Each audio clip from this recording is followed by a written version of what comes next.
एक मित्र ने लिखा है,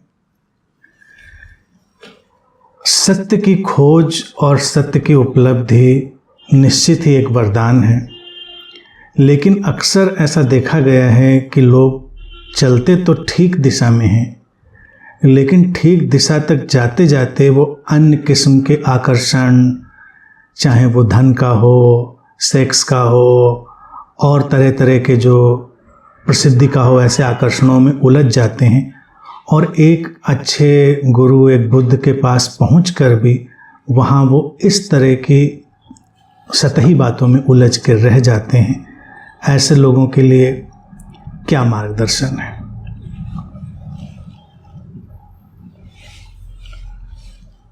बात बिल्कुल ठीक है प्रश्न की। सत्य की खोज में कोई निकलता है तो ये बड़ा भारी सौभाग्य है, क्योंकि खोज ही समृद्ध करती है। अब सत्य की खोज क्या है? ये कोई ऐसी वायवीय घटना की खोज तो है नहीं, किसी ऐसी एब्स्ट्रैक्ट चीज़ की कि कहीं रखी हुई है, व्यक्ति खोज लेगा, उसको पता ही नहीं। सत्य की खोज का अर्थ यही है कि जीवन में जो व्यर्थ है उसको पहचानना और व्यर्थ को पहचानते पहचानते उसको गिरते जाने देना, और जब व्यर्थ गिरता चला जाता है तो जो प्रकट होता है वो सत्य होता है। जैसे हम सोने को आग में डालते हैं तो जो सोने में कूड़ा कचरा अवशिष्ट छुपा हुआ होता है जल जाता है आग में, और अंत में जो शुद्ध सोना है वो निकल के सामने आता है। तो ये जो आग में जलने की प्रक्रिया थी, यही है सत्य की खोज, यही है साधना, और जो बाद में उपलब्ध होता है स्वर्ण, वही है सत्य। अब इसीलिए हमेशा किसी भी परंपरा में देखा जाए, किसी भी बुद्ध, किसी भी गुरु की जो परंपरा रही हो, उसमें सत्य की खोज को ऐसे ही आग से गुजरने जैसी घटना कहा गया, क्योंकि शुद्ध होना है। अब अगर हम मान लीजिए निकले तो सत्य की तलाश में और फिर से हम उन्हीं चीज़ों में उलझ जाएं, फिर से वैसी ही मिलती जुलती चीज़ों में उलझ कर रह जाएं, तो इसी को साधना का सबसे बड़ा उलझाव कहा गया है। और कई जगहों पर कहेंगे कि ये माया का उलझाव हो गया पारंपरिक भाषा में, और बौद्ध परंपरा में देखें तो वो कहेंगे मार शब्द है, कहीं शैतान कहेंगे, कहीं अप्सराएं उलझा देती हैं, कहीं देवी देवता उलझा देते हैं। तमाम ऐसी केवल बातें जो रखी जाती हैं, इनका मतलब है प्रतीक हैं। ये मार हो, शैतान हो, माया हो, भूत प्रेत पिशाच देवी देवता कहीं बाहर से नहीं आते, ये हमारे ही चारों तरफ की घटनाओं के नाम हैं।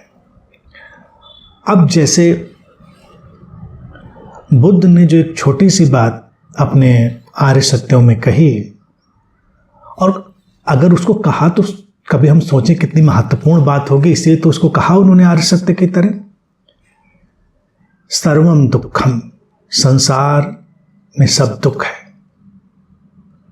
ये दुख भरा जीवन है। और दुख अगर है तो दुख के पीछे कोई कारण होगा।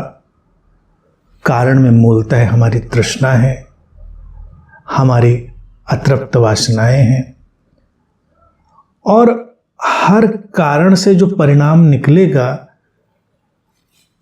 उसको अगर हम समझ लेते हैं तो फिर दुख से हम बाहर जाने का मार्ग भी ढूंढ लेते हैं। इसी को वो कहते हैं कि मार्ग मिलेगा और उससे मुक्ति भी मिलेगी।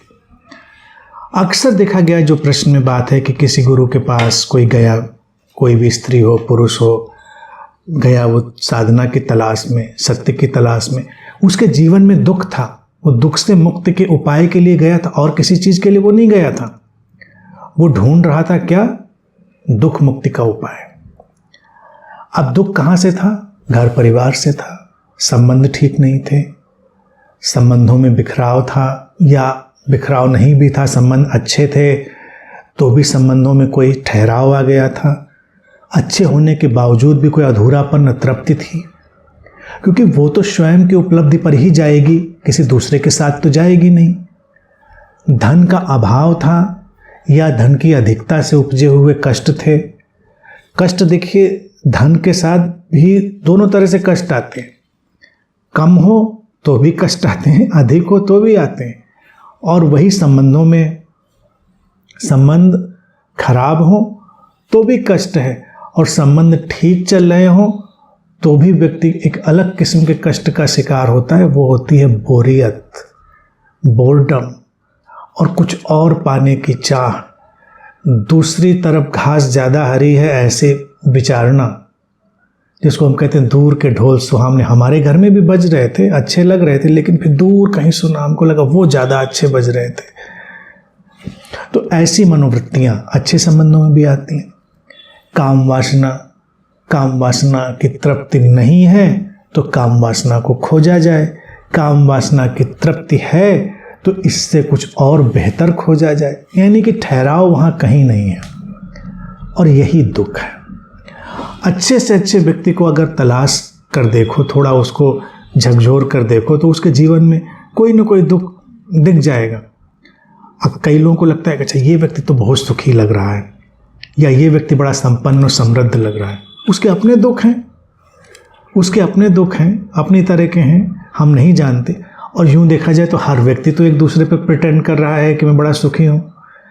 तो अब इस कारण से अगर हम सारी चीज़ों को समझें इस आधार पर, तो बहुत सतर्क होकर चलना पड़ता है। इसीलिए साधना को कहा गया है तलवार की धार पर चलने जैसी घटना। ऐसा नहीं कि तलवार की धार जैसी खतरनाक है, तलवार की धार पर चलने जैसी घटना का तात्पर्य है बहुत सतर्कता और बहुत सजगता के साथ चलना। हम फिर से उसी जाल में, उसी ट्रैप में ना पड़ जाएं जिससे निकलने के लिए हम आगे चले थे। एक संबंध में दुख था, तुम निकले, मान लीजिए किसी गुरु के पास ही पहुंचे, वहां तुम्हें कोई मिला या मिली, कोई भी समझ लें, और तुमको लगा यहां पर अगर संबंध आगे बढ़ जाए तो शायद बड़ा सुख हो जाए। अब तुम वहां पर जिस तलाश में गए थे उसको भूलकर किसी विशेष संबंध में पड़ जाते हो, और अंत में उसका परिणाम फिर वही होता है, क्योंकि वो प्रक्रिया ही वैसी है, वो प्रक्रिया ही अधूरी है। तुम धन की, वैभव की, प्रसिद्धि की लालसाओं में पड़ गए तो वो भी तुमको उसी तरह से कष्टों में, दुखों में उलझा देंगी। अब कोई व्यक्ति संसार की जो हलचल थी, प्रसिद्धि थी, उससे थोड़ा उसका दम घुटा और उसको लगा ये सब बेकार है, और वो कहीं पहुंचा किसी गुरु के पास। अगर वहीं भी उसको ये बात पकड़ गई कि बड़ा ध्यानी, अच्छा ध्यानी, महान ध्यानी बन जाए, तो वहाँ आध्यात्मिक प्रसिद्धि की अगर लालसा पकड़ गई तो फिर से उसी ट्रैप में, उसी जाल में उलझ गया। यानी कि जो मूल बुनावट है और बनावट है वो एक ही है चीज़ों की। हमारी अतृप्तियों और हमारी वासनाओं और हमारी तृष्णाओं की जो पृष्ठभूमि है वो एक ही जैसी है, चाहे इधर हो चाहे उधर हो। इसीलिए बहुत सतर्कता बरतनी पड़ती है कि कहीं ऐसा तो नहीं है कि हम जिस चीज़ से निकलने का रास्ता ढूंढ रहे थे हम फिर से उसी चीज़ के उलझाव में घिर जाएं। ये बात बहुत हमको ध्यान देने की, इसी से मुक्ति निकलेगी। अब बुद्ध के जीवन में देखी घटना प्रतीकात्मक घटना है, हालांकि अपने वैभव से निकले वो, और उनके जीवन में चाहे स्त्रियां हों चाहे उनकी पत्नी हो, सब एक से एक हर तरह का सांसारिक सुख, संबंधों का सुख उन्होंने देखा। और कहते हैं जब साधना में वो गए तो वही मार्ग की घटना है। उनको काम वासना का प्रलोभन, स्त्रियों का प्रलोभन, उनको प्रसिद्धि का प्रलोभन, उनको धन वैभव का प्रलोभन, ये सब कहते हैं कि मार के माध्यम से आता है, और फिर डराने का भी, विचलित करने का, भयभीत करने का। लेकिन वो इन सब पे तटस्थ बने रहते हैं तो उसको पार कर जाते हैं, क्योंकि उन्होंने तो देख लिया ना उस चीज़ को। अब जब उस चीज़ को देख लिया है तो ऐसा व्यक्ति अब उसमें दोबारा थोड़ा ही पड़ेगा। अब जो व्यक्ति राजा होकर भी प्रसिद्ध हो सकता था, वो दुनिया का सबसे बड़ा गुरु होकर भी अगर प्रसिद्ध होना चाहे तो बात तो एक ही रहेगी, वो प्रसिद्धि की वासना तो एक ही जैसी रहेगी। तो इसलिए ये सब बड़े ट्रैप होते हैं। और अक्सर मैं देखता हूँ आसपास गुरुओं के ऐसे बहुत सारे जाल जंजाल खड़े हो जाते हैं।